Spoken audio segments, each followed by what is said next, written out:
السلام عليكم ورحمة الله وبركاته. الفرق بين everyday كلمة واحدة و everyday كلمتين. everyday اللي كلمة واحدة ببساطة شديدة هي الصفة ولازم يجي بعدها موصوف. هي adjective بتدescribe noun. بمعنى ايه؟ بوصف الحياة اليومية. اقول everyday life اهو كلمة واحدة وبعدها life هي الموصوف. عاوز اقول الروتين اليومي everyday routine. المشاكل اليومية everyday problems. بس صفة وبيجي بعدها موصوف، ده لو كانت كلمة واحدة.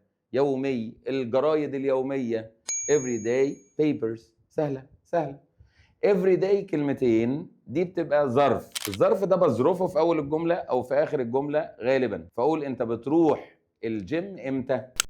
I go to the gym every day. أو أحطها في أول وأقول every day I go to the gym.